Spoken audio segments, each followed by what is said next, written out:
અગિયારસ આવી. અને નિયમ અગિયારસ તો નિયમ અગિયારસમાં બધા લોકો નિયમ લેતા હતા. વહુને ઈચ્છા થઈ કે હું કંઈક નિયમ લાવું. એ ઘરમાં સાસુઈ હતા, દાદીજી સાસુઈ હતા. ઘરડા સાસુ ખાટલામાં હતા. એ ઘરડા સાસુ પાસે આવીને પૂછે છે કે બા મને કંઈક નિયમ બતાવો. એટલે બાએ મોકો લીધો, તું નિયમ લઈ લે કે 4.5 મહિના માવતરનું નામ ન લેતી. આ નિયમ લઈ લે ચાલ. તારે કઈ વાત જ નહીં કરવાની. અને ઓ એમ ભોળા હતા, એને પ્રેમથી નિયમ લીધો કે હું 4.5 મહિના નામ નહીં લઉં. ચાલો પછી તો પાણી ભરવા જાય એટલે કુવા કાંઠે જાય, ત્યાં પણ બેનપણીઓને સમજાવે કે ધ્યાન રાખજો, ભૂલથી કંઈક બોલાઈ જાય ને તો મને ટોકી દેજો. મારો નિયમ છે, મારે 4.5 મહિના કઈ નામ નથી લેવું. એ દિવસો વીતવા લાગ્યા. ભાદરવો મહિનો, આસો મહિનો આવ્યો. દિવાળીના દિવસો ચાલુ થયા. આડોશ પાડોશમાં બધા કામ કરવા લાગ્યા. એટલે હવે પણ દિવાળીનું બધું કામ બહાર કાઢ્યું. એ બધું સામાન બહાર મૂક્યો. અભેરાઈ આખી ફળિયામાં લઈને અભેરાઈના ઠામ ઉટકવા બેઠા. એ ઠામ ઉટકી રહ્યા હતા એ વખતે પાડોશના બધા બેન દીકરીઓ ત્યાંથી આમ જલ ભરવા માટે નીકળ્યા. એ બહાર ફળિયામાં એને ઠામ ઉટકતી જોઈ એટલે બધા વાતો કરવા માટે બાજુમાં આવ્યા. એ વાત કરતા હતા, એમાંથી એક બેનની નજર ગઈ. એને આમ કોઠી ઉપાડીને જોઈ કે વાહ રે વાહ, આ અવા ઘાટની કોઠી તો મેં કોઈ દી નથી જોઈ. આવી કોઠી ક્યાં મળતી હશે? એટલે એક સ્ત્રીએ કીટલી ઉપાડી, પેલી ચાની કીટલી ઉપાડીને આમ જોઈ કે વાહ રે વાહ, સાંધાવી નાની કીટલી આખી, આવી કીટલી ક્યાં મળે? એ બધા આમ ઠામના વખાણ કરવા લાગ્યા અને વહુથી રહેવાનો નહીં. ઠામ ઉટકતી હતી, હાથ ધોઈને તરત ઉભી થઈને આમ કમર ઉપર હાથ રાખીને કહેવા લાગી, અરે આ કોઠી અહીંયા ના મળે, મારા કાકા કલકત્તાથી લઈ આવ્યા. આ કીટલી અહીંયા નથી મળતી, મારો ભાઈ બીજમાં આવ્યો હતો ને ત્યારે લઈ આવ્યો. મારા માવતરિયા કોઈ દી ખાલી હાથે હોય જ નહીં. એ 4.5 મહિના પૂરા ન થયા, દિવાળી ના આવી ત્યાં વ્રત ખંડિત થઈ ગયું. અને ત્યારથી એમ કહેવાય છે કે બેન દીકરી ગમે એવા કડક નિયમ લઈ શકે છે, પણ આવા નિયમ નથી પાડી શકાતા. હજી મોડો નથી થયું, નિયમ 11 બાકી જ છે. યાદ રાખજો, હજી તો ભીમ 11 ગઈ છે. કોઈ હિંમત વાળા હોય ને અખતરો કરવો હોય તો કરી લેજો. હું વિશ્વાસથી કહું કે આ નિયમ 4.5 મહિના પૂરું ન થાય, ક્યાંક ને ક્યાંક તૂટી જ જાય. ક્યારેક તો વખાણ થઈ જ જાય છે. દીકરીનું સ્વરૂપે બતાવ્યું. આજ સતી બોલ્યા, તમારા સસરાને ત્યાં યજ્ઞ. એટલે મહાદેવજીએ સામો પ્રશ્ન પૂછ્યો કે મારા સસરા એ તમારા કઈ ન થાય? ના પાડે કે નહીં, મારા કઈ ન થાય, હવે તમારા. સતી તો બોલ્યા હશે કે લગ્ન એટલે બીજું કઈ નહીં, મા બાપની અદલા બદલી. દીકરીના મા બાપ દીકરાના બને અને દીકરાના માતા પિતા દીકરીના બની ગયા. હવે મારા નહીં, હવે તમારા સસરાને ત્યાં યજ્ઞ. અને મહારાજ આપ પધારો તો આપની પછવાડે મને આવવાનો મોકો મળે. સતીના મુખમાંથી શબ્દો નીકળ્યા હશે કે લગ્ન યજ્ઞ આ બધા પ્રસંગ તો બાના હોય છે. બાકી એ બાને અમે બધી બેન દીકરીઓ એક છત નીચે ભેગી થાય. જુદા જુદા ગામ સાસરે હોય, અલગ અલગ ઠેકાણે પરણવા વાળી કન્યાઓ એક છતમાં ભેગી ક્યારે થશે? જ્યારે માવતરમાં પ્રસંગ આવે, પિતાને ત્યાં, ભાઈને ત્યાં પ્રસંગ હોય, બધા ભેગા થાય. સતી બોલ્યા છે કે ત્યાં બધી બહેનો તસ્મીન ભગીનીઓ, ત્યાં મારી બધી બહેનો આવી હોય. બધી બેન પોતપોતાના પતિ સાથે આવે અને બધાના પતિ તો ખાલી દેવ છે, મારા પતિ તો દેવોના દેવ મહાદેવ છે. આવા પતિ સાથે જવાનું મન કોને ન હોય? મહારાજ આપ પધારો તો મને આવવા મળશે. શિવજી એટલું પૂછે છે, દેવી એક વાતનો જવાબ આપજો. તમારા પિતાને ત્યાં યજ્ઞ છે, આ વાતની તમને ખબર કેમ પડી? તમને કોણે કીધું તમારા પિતાને ત્યાં યજ્ઞ?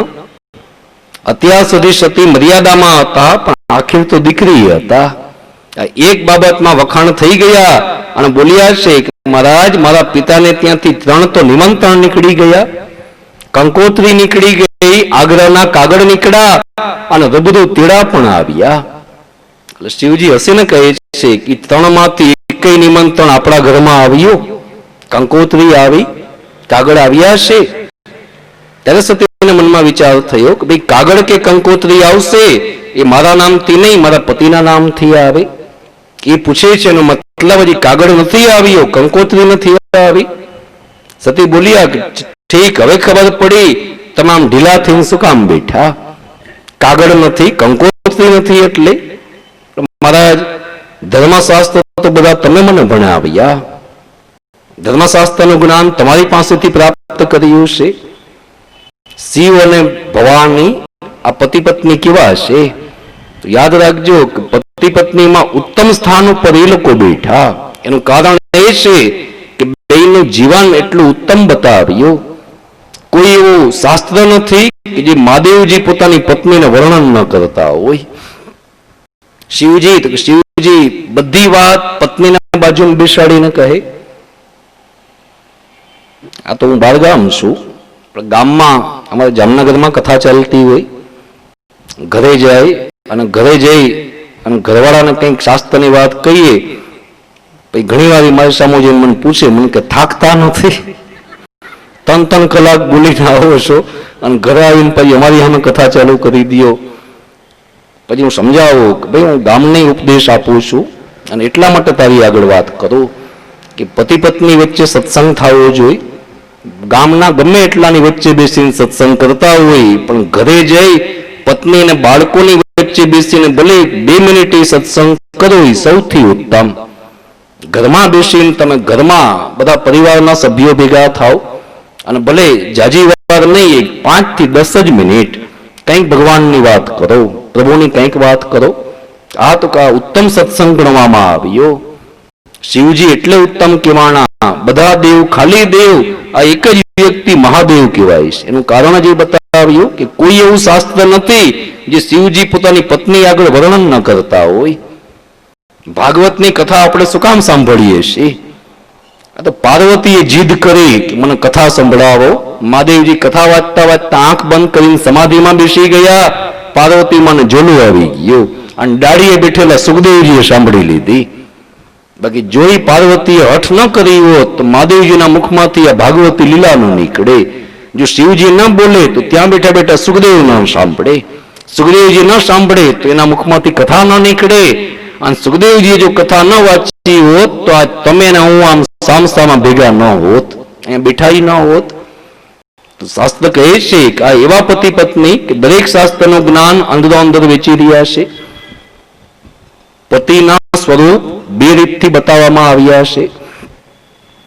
ઘણા એવા પુરુષો હોય કે સગાઈ થાય ત્યારે ખબર પડે કે ભાઈ ઘરવાળી કોલેજમાં ભણે છે અને માની લ્યો કે 4-6 મહિનામાં જ લગ્ન આવતા હોય, તો ઘણા સાસરાવાળા એમ કહી દે કે હવે ટીવાયની પરીક્ષા ના આપો તો ચાલશે, આપણે ક્યાં નોકરી કરાવવી છે, ઘરે આવીને રોટલા જ ઘડવા છે. અને બેન દીકરી મનથી વિચાર કરે કે મારે નોકરી કરવી નથી, મારે ત્યાં જઈને રસોડામાં જ બેસવું છે, તો આ પરીક્ષા ના આપો તો ચાલે. એવા સમાજમાં ઘણા બેન દીકરીઓ છે કે જે ભણતા હતા ને લગ્ન થઈ ગયા, ચાલુ ભણતરે વિવાહ થઈ ગયા એટલે બાકીનું ભણતર પછી રોકાઈ ગયું, ત્યાં જ અધૂરું મૂકી દીધું. આવા ઘણા પતિ પત્ની અને ઘણા એવા પણ પુરુષ સમાજમાં છે કે જેને ખબર પડે કે મારી પત્નીના એક ટીવાયની પરીક્ષા બાકી રહી ગઈ, તરત કે હાલો તારું એક્સટર્નલમાં ફોર્મ ભરાવી દઉં, તારે જે કંઈ ચોપડીઓ જોઈ છે, મારું ફ્રેન્ડ સર્કલ મોટું છે, તું કેવી ચોપડીઓ ગોતી આવું, ચાલ તારે રાતના વાંચવું છે તો હાલ તું ચા પી ને મને ચા પીવડાવ, આપણે બે સાથે જાગશું, તારે વાંચવું હોય તો વાંચી લે. એને એક્ઝામ દેવા જવી હોય તો પોતાના હોન્ડા પછવાડે બેસાડીને એને એક્ઝામ ઉપર દયા મૂકી આવે, પેપર પૂરું થાય એટલે પાછા તેડી આવે. અવાઈ પતિ છે, 2 જાતના પતિ. એક પતિ એમ કહે છે કે પરીક્ષા નહીં આપતો ચાલશે, અને બીજો એમ કહે છે કે એક નાનકડી વાતને લઈ અને તારું ગ્રેજ્યુએશન શું કામ અધૂરું રહીએ, હાલ હું ભેગું આવીને પૂરું કરાવી દઉં. હવે તમે વિચારજો કે આ 2 માંથી સારા અને ઉત્તમ પતિ કોણ કહેવાય? એ કથામાં નથી આવતું એટલે હું વ્યાસપીઠ ઉપરથી ન કહી શકું. એ તમારે નક્કી કરવાનું કે આ 2 માંથી સારા કોણ. એમ ન કહેતા કે 2 સારા. કે સિક્કો આમ ઉછાળો ને, તમે કોઈ પણ સિક્કો ઉછાળો એટલે કાં કાઢીને કાં છાપી, ઉભો કોઈ દી રહે જ નહીં, સિક્કો ઉભો ન રહીએ, સોલોમાં રહી ગયો તો એક ફિલ્મ આવ્યું તો એમાં સિક્કો ઉછાળ્યો હતો ઊભો રહી ગયો હતો, પણ આપણાથી આ વસ્તુ ન થઈ શકે. યાદ, કોઈ પણ સિક્કા ઉછળે એટલે કાં કાઢીને કાં છાપી બે જ છાપશે. જો કોઈ એમ ન માનતા કે બે પતિ સારા, બેમાંથી એક જ સારા, જેને જેવા ગમે એવા. એ સૌ સૌના મનની વાત છે, સૌ સૌની મતિ પ્રમાણેની વાત છે. પણ યાદ રાખજો કે શિવજી એવા પતિ છે કે જે દરેક શાસ્ત્રનું જ્ઞાન પત્નીને આપી રહ્યા છે. મહાદેવજી બોલ્યા છે કે આજ સતીની જયારે વાત આવી એટલે શિવજીએ પૂછ્યું કે એ કંકોત્રીની વાત કરો છો, એમાંથી એક કંકોત્રી આપણા ઘરે આવી, કાગળ આવ્યા છે? સતી સમજી ગયા કે ઠીક, કાગળ કે કંકોત્રી નથી આવી એટલે પૂછે છે.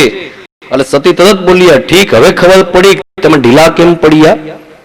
ધર્મશાસ્ત્ર બધા તમે મને ભણાવ્યા છે. ધર્મશાસ્ત્ર ભણાવતી વખતે તમે જેમ બોલ્યા હતા, અનાહુતા અપ્યભિયંતિ સૌરોદમ ભરતો ગુરુ દેકૃતશ્ચ કેતનમ. બેન દીકરી એટલે કે સ્ત્રી 3 ઘરે વગર નિમંત્રણે જઈ શકે, એમાં કોઈ વાંધો નહીં. 3 ઘર એવા છે કે જ્યાં જવા માટે સ્ત્રીને કોઈ તેડાનોતરાની જરૂરત નથી પડતી.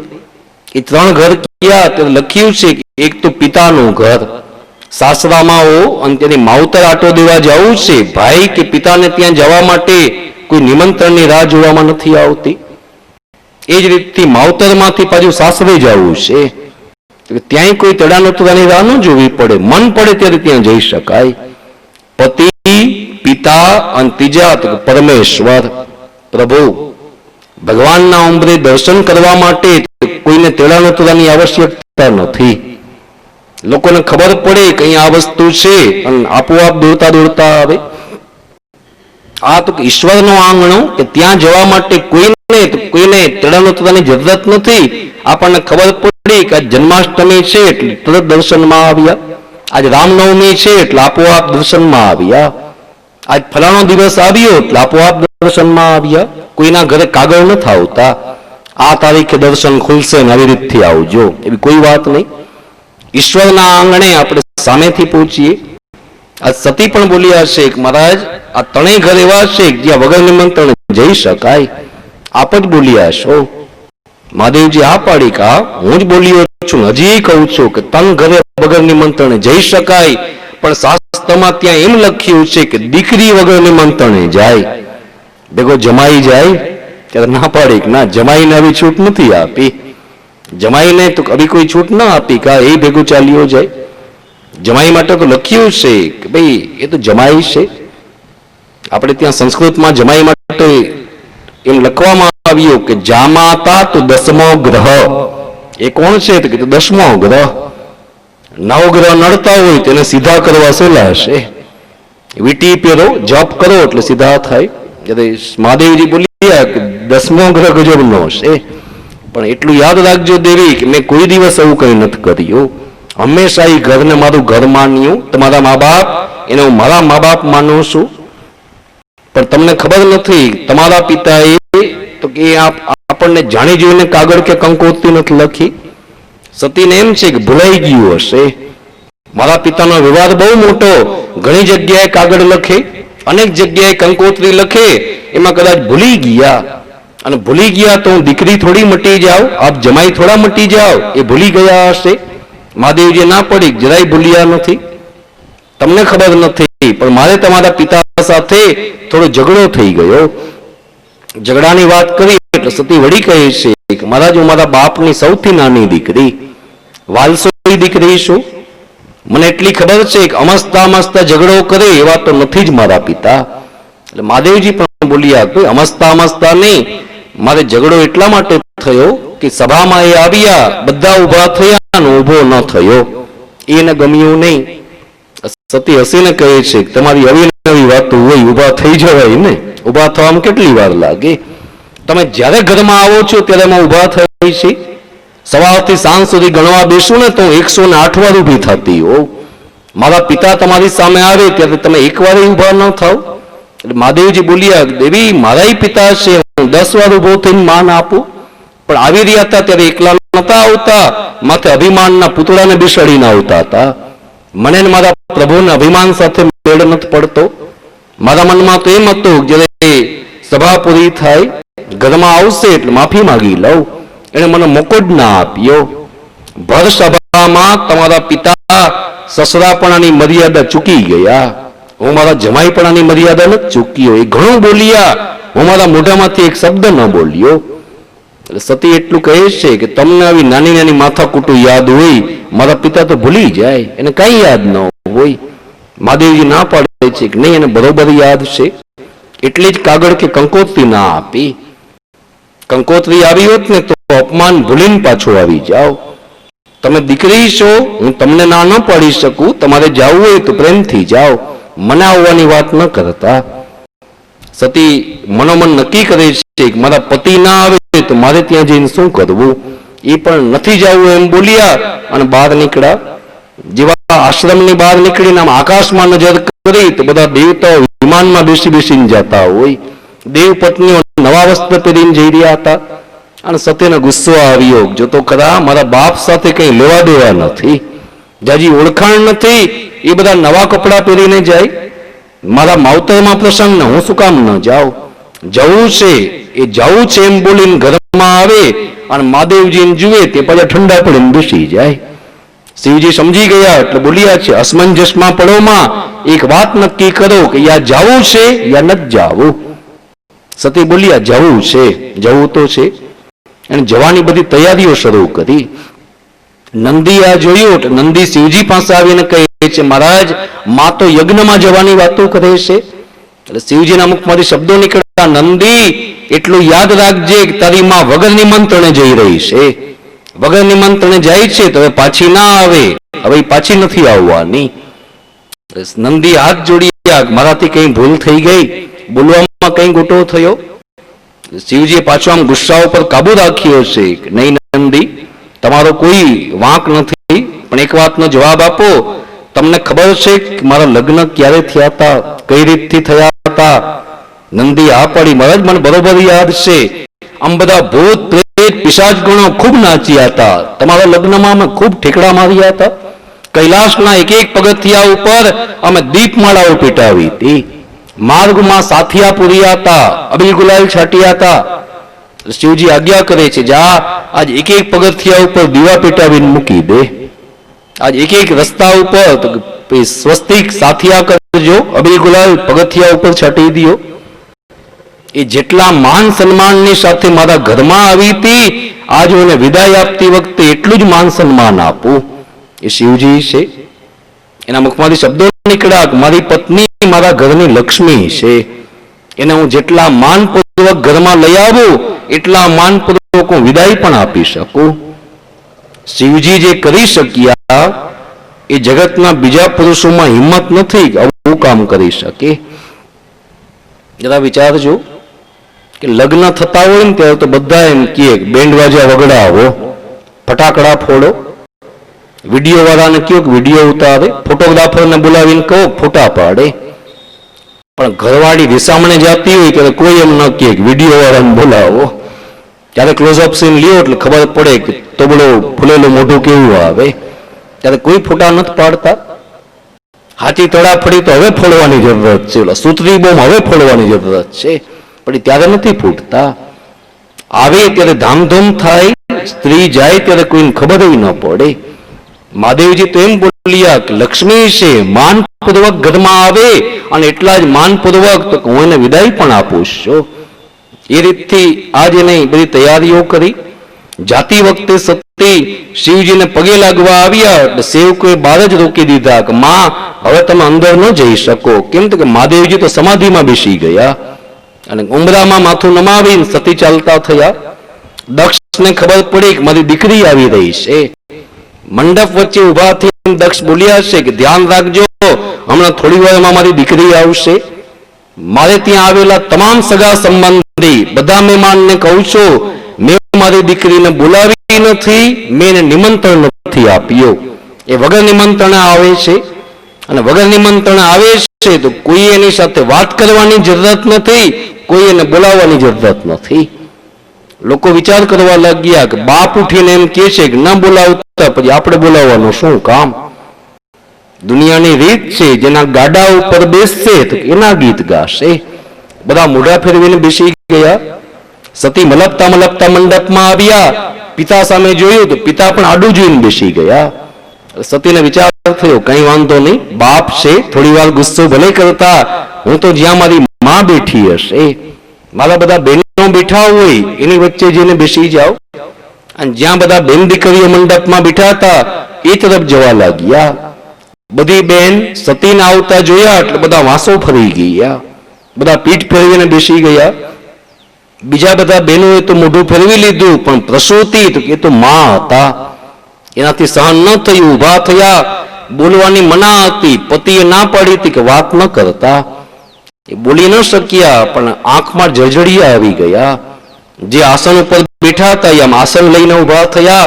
દીકરી સામે આવી એટલે આમ એક આસનનો ઘા કર્યો, મૂંગા મોઢે આસન આપ્યું. આ બધી દીકરીઓ છે અને આ પ્રસંગમાં જો દીકરીઓ બધી આવે, તું તો મારી વાલસોઈ દીકરી છો, તને પણ પ્રેમથી આવકારશે. મોઢેથી કઈ ન બોલી શક્યા, ચૂપચાપ આસન આપી દીધું. ત્યારે સતીને વિચાર થયો, હું તો એમ માનતી હતી કે આ બધાને જમાઈ સાથે માથાકૂટ છે, હવે ખબર પડી કે આ લોકોને દીકરી હશે. જમાઈનો તો દ્રોહ કર્યો, પણ દીકરીનો પણ દ્રોહ કર્યો. મારી માં મારી સાથે બોલી ન શકે, આવો વ્યવહાર કરી નાખ્યો. એટલે એક વાર તો મનમાં વિચાર આવ્યા, ભૂલી જાઓ બાપના ઘરે આવ્યા છે, યજ્ઞમાં મારા પતિનું સ્થાન તો હશે, સ્થાપન કર્યું હશે, અને પતિના સ્થાનમાં બેસવાનો મને પત્ની તરીકે અધિકાર છે. આમ વિચારીને જ્યાં બધા દેવતાઓના સ્થાપન હતા ત્યાં જઈને નજર કરી, બધા દેવતાના સ્થાપન પણ ક્યાંય રુદ્રપીઠ જ બનાવવામાં ના આવી, શિવજીનું કોઈ સ્થાન નહીં. બહુ દુઃખ થયું કે મારા પતિનો જમાઈ તરીકે તો સ્થાન કાઢ્યું, દેવ તરીકે સ્થાન કાઢી નાખ્યું. ગુસ્સામાં ને ગુસ્સામાં બહાર નીકળ્યા, મંડપની બહાર આવ્યા અને ક્રોધથી ધ્રુજવા લાગ્યા.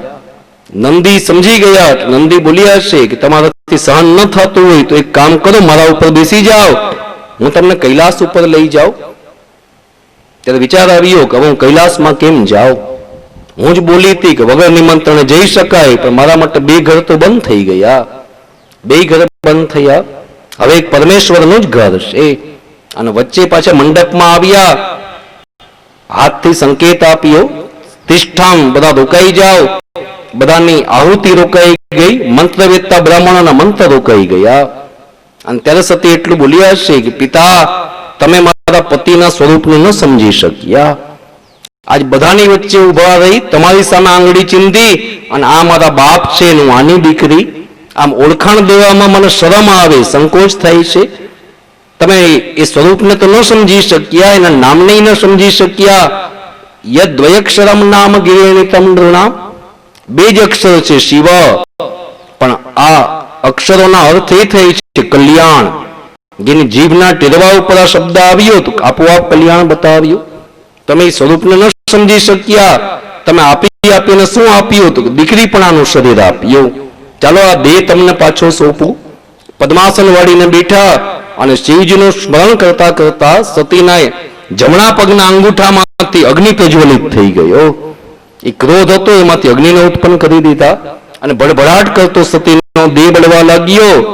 નંદી આદિ ગણો બચાવવા માટે આવ્યા, પણ એ બધાને મારી મારીને ભગાડ્યા અને સતી બળીને ભસ્મ થયા. આ સમાચાર કૈલાસ ઉપર નારદજીએ પહોંચાડ્યા.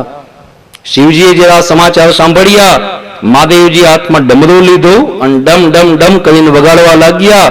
એ જટા ખુલી ગઈ અને શિવજીમાં જે ક્રોધ હતો એ ક્રોધનો રૂપ જટામાંથી કૂદકો મારીને બહાર નીકળ્યું. એ તપેલા તાંબા જેવો એક પુરુષ બહાર આવ્યો અને હાથમાં ત્રિશુલ લઈને પૂછે છે, બોલો મહારાજ, મારું શું નામ છે અને મને શું કામ છે? એટલે મહાદેવજી એટલું જ આજ્ઞા કરે છે, તમગ્રણ્ય રુદ્ર ભટાં શકો મેં, તું મારો મુખ્ય ગણ, તારું નામ વીરભદ્ર. તને એક જ સૂચના આપું છું કે દક્ષનો અને યજ્ઞનો બેયનો નાશ કરી આવજા, બેમાંથી કોઈને બાકી ન રાખતો. ભવાની શંકરો વંદે શ્રદ્ધા વિશ્વાસ રૂપિણ. જ્યાં શ્રદ્ધા બળીને રાખ થઈ જાય, વિશ્વાસનું સ્થાન નીકળી જાય, ત્યાં કંઈ બાકી ન રાખતો. અને વીરભદ્ર જેમ વાવાઝોડું આવે એમ મંડપમાં આવ્યા. બધા યજ્ઞકુંડને ખંડિત કર્યા. બ્રાહ્મણોને કહેવામાં આવ્યું કે મહારાજ પ્રેમથી કહું છું બંધાઈ જાઓ. જે સરળ બ્રાહ્મણો હતા એ બધા બંધાઈ ગયા. એકાદ પૂષા નામનો બ્રાહ્મણ બોલ બોલ કરવા લાગ્યો એટલે ફેરવીને એક તમાચો માર્યો, ત્યાંના બધા દાંત પડી ગયા. એ બ્રાહ્મણના દાંત પડ્યા ત્યારે નંદી રાજી થયા કે મહાદેવજીની મજાક મશ્કરી થતી હતી ત્યારે આ બ્રાહ્મણ દાંત દેખાડીને હસતા હતા. અને ત્યારે નંદીથી એટલું બોલાણું હતું, કોઈની નિંદાનો આનંદ માણોમાં, આજ તો દાંત દેખાડીને હસી રહ્યા છો, પણ ક્યારેક કુલેર ખાવાના દિવસો આવશે, સાથો ખાઈને જિંદગી કાઢવી પડશે. ખરેખર એના બધા દાંત પડી ગયા. આ તરફ બધાને બાંધીને કહેવામાં આવ્યું, પૂર્ણાવતીના મંત્ર બોલો, મારે બીડું હોમવું છે. બીડું તૈયાર નથી તો આ તમારા યજમાન છે એનું જ માથું કાપીને હોમવું છે. દક્ષનું માથું કાપ્યું અને માથું એમાં હોમી દીધું. જે દેવતાઓ આવ્યા હતા કે ચાલો આપણે ત્યાં જાશું તો ઝઘડો જોવાની મજા આવશે, એ બધાને પકડીને માર્યા. દેવતાઓ પૂછે છે અમને શું કામ મારો છો? વીરભદ્ર જવાબ આપે છે કે મંડપમાંથી પ્રસાદ લીધા વિના ન જવાય. સારી ભાવનાથી આવો તો સાદો પ્રસાદ, અને હલકી ભાવનાથી આવો તો અભિપ્રસાદ લ્યો. બધાને મારીને કાઢ્યા. એ દેવતાઓ બ્રહ્માને લઈ અને શિવજીને મનાવવા ગયા. મહાદેવજીના અનેક નામ છે, શિવ, શંકર, એમાં એક નામ ભોળાનાથ. એ ભોળાઈ બહુ ગુસ્સો આવતા વાર નહીં, શાંત થતા વાર નહીં. શાંત થયા એટલે આવીને બોલ્યા, લાવો સસરાજીનું માથું, પાછું શાંતિ દઉં. શિવ પુરાણમાં એવી કથા છે, એ માથું તો રાગ થઈ ગયું હતું એટલે આજ્ઞા કરી કે જે સામા મળે એનું માથું લઈ આવજો. અને અજ બકરાનું માથું મળ્યું અને બકરાનું માથું સંધાન કર્યું. એ ઉભા થઈને બોલવા ગયા એટલે બબડાટ થયો ત્યારે મહાદેવજી ખડખડાટ હસી પડ્યા, એને વાણીનું દાન આપ્યું. અને દક્ષે સ્તુતિ કરી, ભૂયાન અનુગ્રહો ભવતાકૃતો મેં દંડસ્તયા, તમે મને ભલે દંડ આપ્યો, હું અરીસામાં મોઢું જોઉં ત્યારે મને ખબર પડે કે મેં આ શરીર દ્વારા, આ દેહ દ્વારા મેં આપની નિંદા કરી હતી. આજ મંડપમાં ભગવાન પ્રગટ થયા અને પરમાત્મા આજ્ઞા કરે છે કે મારા 3 રૂપ છે, બ્રહ્મા, વિષ્ણુ અને મહેશ. આ બધા રૂપમાં તો કોઈ જાતના આવા ભેદ ન પાડતા, નહીં તો અભેદ બનાવીશ બધાને. આ સતી ચરિત્રની કથા, સ્ત્રી અઠની કથા. અહીંયા ધર્મ પ્રકરણ પૂરું થાય છે અને હવે અર્થ પ્રકરણ, દીકરાઓની કથાનો પ્રારંભ થાય, જેમાં ધ્રુવજીનું આખ્યાન વર્ણન થાય છે. આ પ્રસંગ ઉપર અત્યારે આપણે વિશ્રામ લેવા જઈ રહ્યા છીએ. બપોર પછીના કથા પ્રસંગમાં ધ્રુવ ચરિત્ર, ત્યારબાદ અજામિલ આખ્યાન, નારાયણ કવચ, રત્રાસુર ચતુશ્લોકી અને ભગવાનના નરસિંહ અવતારની કથા આપણે શ્રવણ કરશું. આજે જ કાકાજી પધારી રહ્યા છે, બરોબર ને? આજ સાંજના સમયે પૂજ્યપાદ ગુરુદેવ શ્રી વિઠ્ઠલનાથજી આ મંડપમાં પધારશે. એમના દર્શન અને વટનાવ્રતનો લાભ આપણને બધાને પ્રાપ્ત થશે, એ આપ બધાની જાણ માટે. નવનીતદાભાત પીતાંબરાદૃણબિંબફલાધરોષ્ઠાત પૂર્ણેન્દુ સુંદરમુખાદરવિંદનેત્રાત કૃષ્ણાત પરમ કિમપી તત્ત્વમહં ન જાને. શ્રીમદાચાર્ય ચરણં શરણં સર્વદેહિનાં સમસ્તદોષહનनं મસ્તકે રાજતાન મમ. ગતદવિઠ્ઠલેશે દતદવિઠ્ઠલેશે મતદવિઠ્ઠલેશે સદા વૈ મમાસ્તુ. શ્રીમદ ભાગવતજીના મંગલમય કથા પ્રસંગને શ્રવણ કરતા કરતા પરમોત્તમ એવી ચતુર્થ સ્કંદની વિસર્ગ લીલા આપણે શ્રવણ કરી રહ્યા છીએ. સવારના કથા પ્રસંગની અંદર સતી ચરિત્રની કથા આપણે શ્રવણ કરી ગયા. ધર્મ પ્રકરણ, વિસર્ગ લીલા એ શ્રીમદ ભાગવતજીનો ચોથો સ્કંદ, જેમાં ચારેય પુરુષાર્થો વર્ણન કરવામાં આવ્યા. ધર્મ, અર્થ, કામ અને મોક્ષ. જગતમાં 4 પ્રકારની પ્રસિદ્ધ હઠ કહેવામાં આવી: સ્ત્રી હઠ, બાલ હઠ, રાજહઠ અને યોગી હઠ. આ ચારેય હઠો પણ પ્રસિદ્ધ છે. ધર્મ પ્રકરણ એ સ્ત્રી હઠની કથા, જેમાં આપણે સતી ચરિત્રનું શ્રવણ કર્યું. સતી હઠ કરી અને યજ્ઞમાં ગયા અને ત્યાં સતીનો દેહોત્સર્ગ થયો. સ્ત્રી હઠની કથા. અર્થ પ્રકરણ એ બાલ હઠની કથા. દીકરીઓની કથા પૂર્ણ થઈ. મનોરાજાના 3 દીકરીઓ, આકૃતિ, દેવહૂતિ અને પ્રસૂતિ, એ ત્રણેયના ચરિત્ર આપણે શ્રવણ કર્યા. હવે દીકરાઓથી કથાનો પ્રારંભ કરવામાં આવ્યો.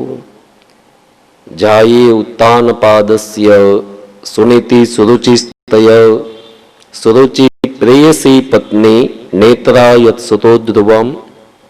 ઉત્તાનપાદ નામના રાજા. રાજાનું નામ છે ઉત્તાનપાદ, જેને 2 રાણીઓ છે. એક રાણીનું નામ સુનીતિ અને એક રાણીનું નામ સુરુચિ. સુરુચિ પ્રિય પત્ની માનીતા હતા અને સુનીતિ અપ્રિય પત્ની અણમાનીતા. માનીતા એટલે કે સુરુચિ જે હતા એના દીકરાનું નામ છે ઉત્તમ, અને અણમાનીતી સુનીતિ એના દીકરાનું નામ છે ધ્રુવ. સુખદેવજી મહારાજ જ્યારે કથાનો પ્રારંભ કરે, શરૂઆતમાં તો એમ થાય કે કોઈ બાળકને સામે બેસાડીને વાર્તા કહી રહ્યા છે. એક રાજા હતો ને એને 2 રાણી હતી, એક માનીતી ને એક અણમાનીતી. મનમાં પ્રશ્ન થાય કે તો કોઈ બાળ વાર્તા જેવી કથા. પણ જ્યારે એ મહાત્મા સિદ્ધાંત ઉપર આવીને ઉભા રહે ત્યારે ખ્યાલ આવે કે શ્રીમદ ભાગવતમાં એક નામ મૂક્યું, નામનો પણ અર્થ બતાવ્યો. સમજ્યા વિચાર્યા વિના એક નામ પણ ભાગવતમાં નથી આવતું. રાજાનું નામ છે ઉત્તાનપાદ. સુખદેવજી ચોખવટ કરે છે કે જેટલા દેહધારી માણસો આવે છે એ બધા ઉત્તાનપાદ. માના ઉદરમાં સ્થિતિ ધારણ કરવા વાળો ગર્ભ, પગ ઉપર અને માથું નીચે, બધા ઉત્તાનપાદ કહેવામાં આવ્યા. આ રાજાને 2 રાણીઓ છે. સુખદેવજી ચોખવટ કરે કે જીવ માત્રની પ્રકૃતિ 2 જ છે. એક સમ્યક પ્રકારેણ રુચિ અને બીજી સમ્યક પ્રકારેણ નીતિ.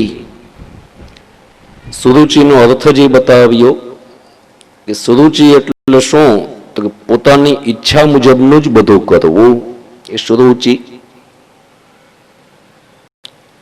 લગ્નની કંકોત્રી ઘણી વાર આવે તો લગ્ન પ્રસંગની કંકોત્રીમાં પણ લખ્યું હોય સુરુચિ ભોજન. સુરુચિ ભોજન એટલે શું, તો કોઈ પીરસવા નહીં આવે.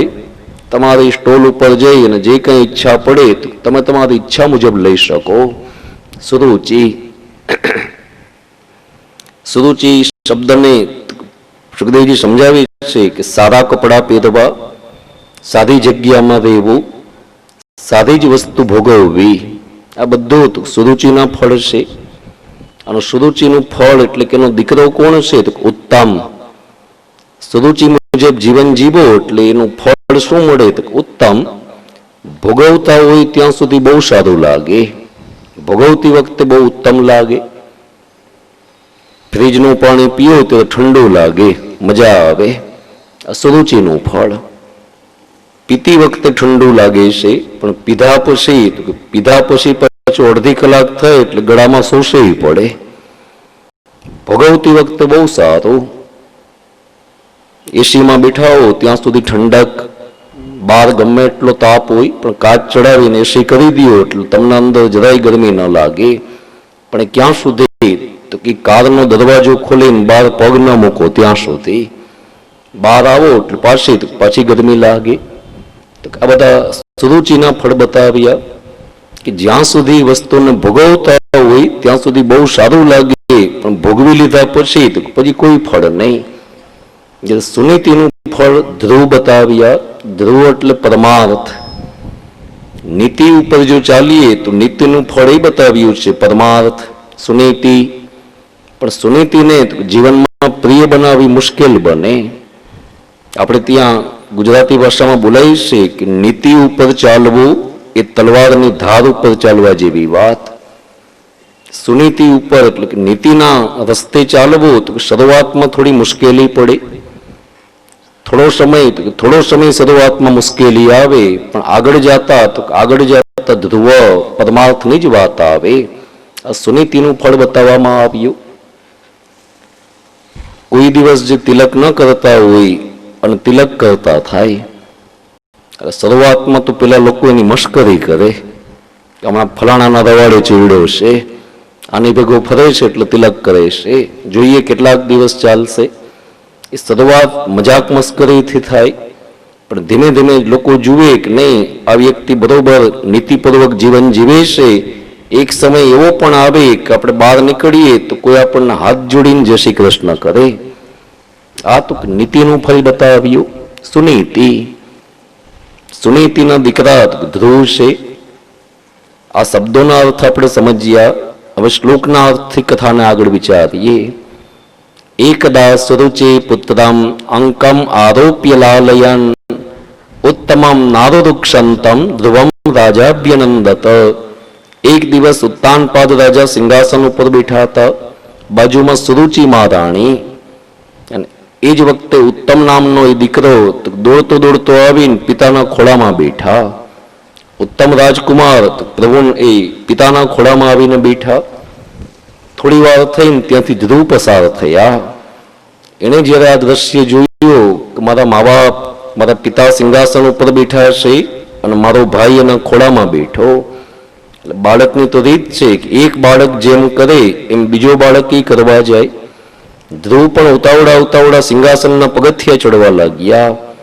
સુરુચિમાં એ જોયું એટલે આડો હાથ કર્યો છે કે દીકરા ત્યાં જ રોકાઈ જા. ઉતાવળા સિંહાસનના પગથિયા ચડવા માંડ્યો. તને ખબર નથી આ જગ્યા ઉપર તું ના આવી શક, તમે અહીંયા ના આવી શકો. એ ના આવી શકે એમ બોલ્યા એટલે બાળકે જવાબ મોઢેથી ના આપ્યો, પણ એકવાર આમ ભાઈ સામે જોયું અને પછી મા સામે જોયું. આંખના ઈશારાથી જ્ઞાન કરાવ્યું કે આ મારો ભાઈ છે, એ જો પિતાના ખોળામાં બેસશે તો હું શું કામ ન બેસું, મારા પિતા હશે. સુરુચિ સમજી ગયા એટલે જવાબ આપે છે કે એ બેસી શકશે પણ તું ન બેસી શક. અને શું કામ ન બેસ, તો કે સાંભળ, ન ગ્રહી તો મયા યત્વમ કુક્ષાવ પિંડપાત્મજ. તું મારા ત્યાં મારા પેટથી જન્મ લઈને નથી આવ્યો. કુક્ષાવ પિંડપાત્મજ, તું મારી કોખથી જન્મ લઈને ના આવ્યો એટલે તું અહીંયા ના આવી શક. આ સિંહાસન ઉપર અને આ તારા પિતાના ખોળામાં એ જ દીકરો બેસે કે જે મારે ત્યાં જન્મ લઈને આવે. તારે જો આ ખોળામાં બેસવું હોય તો એક કામ કર, તું જંગલમાં જા, તપ કર, ભગવાનને પ્રસન્ન કર. પરમાત્મા પ્રસન્ન થાય ત્યારે વરદાન માગજે કે હે ઈશ્વર, મને બીજો જન્મ સુરુચિમાના પેટથી આપજો, મારે ત્યાં જન્મ લઈને આવ, ત્યારે તું આ ખોળામાં બેસી શક. તો નાનકડો 5 વર્ષનો બાળક, તને વધારે તો શું કહું, પણ એટલું કહું છું કે દુર્ભાગ્યશાળી છો તું. એવી માના ઉદરથી જન્મ લઈને આવ્યો કે તારી મા સામે તારા પિતા નજર ઊંચી કરીને જોતાય નથી. એવા મેણા માર્યા કે આ બાળકથી સહન ન થયું અને દોડતા પોતાની મા સુનીતિ પાસે આવ્યા. સુનીતિના ખોળામાં માથું મૂકી અને બાળક મુક્ત કંઠે રડવા લાગ્યો. એટલે મા દીકરા ઉપર આમ હાથ ફેરાવે છે કે ભાઈ તારો કોઈ અપમાન કર્યો, તારો કોઈ તિરસ્કાર કર્યો તો શા માટે રડે છે. એ વખતે ધ્રુવને વિચાર આવ્યા કે જે મેણા માર્યા છે એ મને નથી માર્યા, મારી માને માર્યા. અને એ મેણા સાંભળીને મને એટલું દુઃખ થયું, મારી મા સાંભળશે તો કેટલું દુઃખ થાય. આ વાત માને નથી કરવી. બાળકે કઈ વાત ન કરી, પણ બધી દાસી ત્યાં આવી. એ દાસીઓ આવીને બધી વાત કરે છે. સુનીતિમાં એ બધી વાત સાંભળી એટલે મનમાં વિચાર આવ્યો, મારા દીકરાને જો હું એમ કહી દઉં કે એ ક્યાં તારી સગીમાં છે, એ જો મેણા ન મારે તો દીકરા સગીમાં અને સાવકીમાં શું ફેર. જો હું આવા શબ્દ બોલું તો મારા દીકરામાં ભેદ બુદ્ધિ આવશે. આ દીકરાને આજ દિવસ સુધી ખબર નથી કે સગીમાં કોને કહેવાય, સાવકીમાં કોને કહેવાય. મારે મારા દીકરામાં તો ભેદ બુદ્ધિ નથી આવવા દેવી. એ તો મા હતા.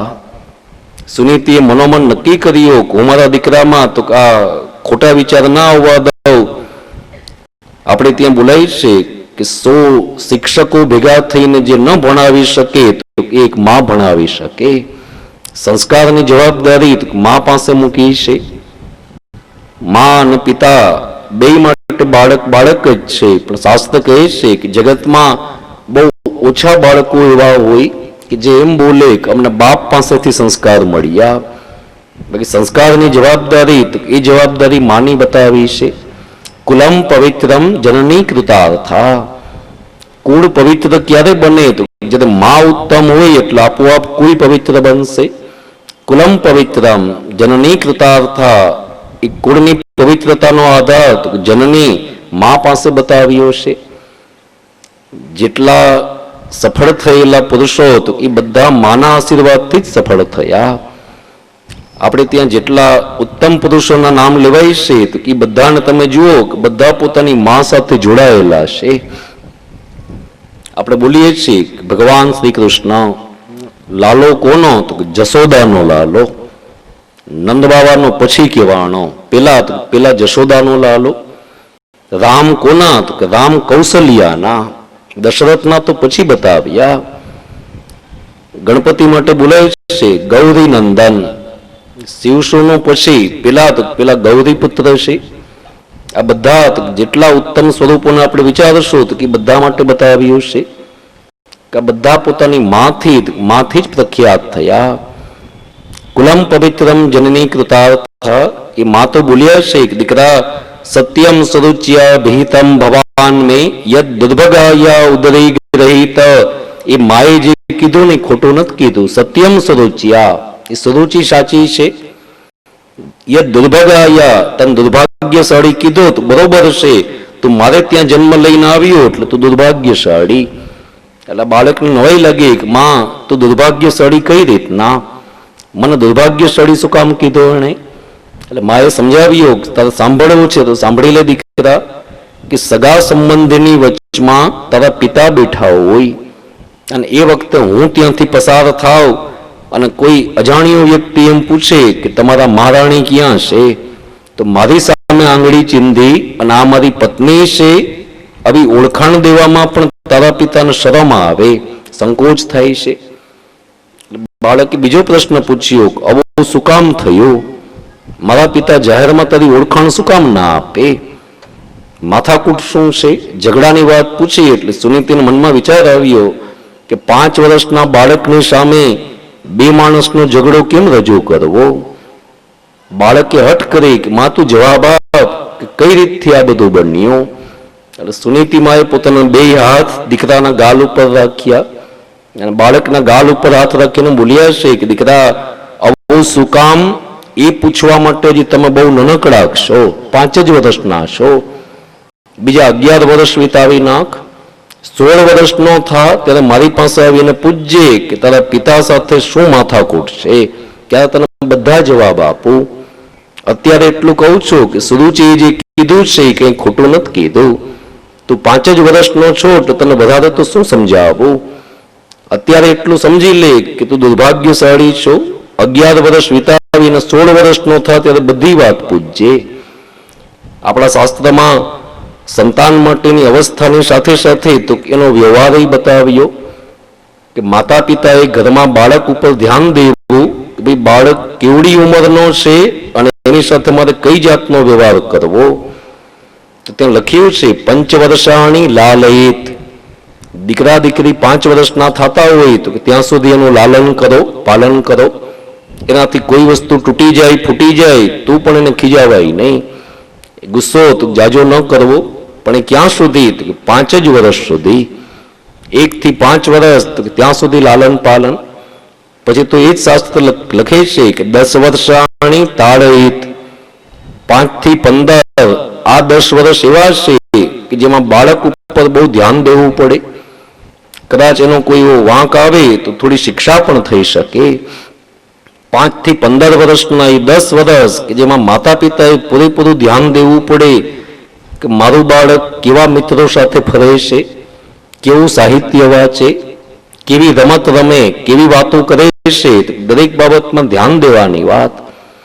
અને જ્યારે એ બાળક 15 વર્ષનો થઈ જાય ને 16 વર્ષમાં આવે ત્યારે શાસ્ત્ર કહે છે કે જો એ 10 વર્ષ બરોબર મા બાપ ધ્યાન આપે તો ત્યારબાદ એ પ્રાપ્તે તો 16 વર્ષ એ 16 વર્ષના થાય ત્યારે આપણે બોલીએ છીએ કે 16 સોળા થઈને બહાર આવ્યો. એ 16 સોળા ત્યારે પ્રાપ્ત થાય, પણ 16 વર્ષના થઈ ગયા. હવે એ 16 વર્ષના દીકરા દીકરી ઉપર જાજો ગુસ્સો ન થઈ શકે. પુત્ર મિત્રવત આચરે.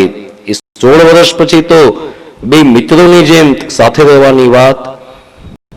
પિતા પુત્ર અથવા તો મા અને દીકરી. એ 16 વર્ષના દીકરી કે દીકરા થયા એટલે સમજવું કે હવે ઘરમાં તો એક મિત્ર છે આપણા. સાવ સાદી ભાષાથી જો બોલો તો બાપ દીકરાના ચપ્પલના માપ એક થઈ જાય અને મા દીકરીના ચપ્પલના માપ એક થાય. અમુક માપ એક થવા લાગે એટલે સમજવું કે હવે તો હવે આપણા મિત્ર બન્યા. હવે તો એ રીતથી સાથે વ્યવહાર કરો. પ્રાપ્તે તો 16 વર્ષ પુત્ર મિત્રવતા આચરેત. દીકરા 16 વર્ષનો થાય ત્યારે બધું આવીને પૂછી લેજે, ત્યારે તને બધા જવાબ આપો. આજ એટલું કહું છું કે માએ કીધું એ ખોટું નથી કીધું.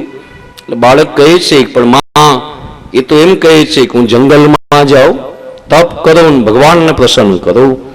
એટલે માએ જવાબ આપ્યો કે તારે તેનો ઉપકાર માનવો જોઈએ કે તને સારો રસ્તો બતાવ્યો.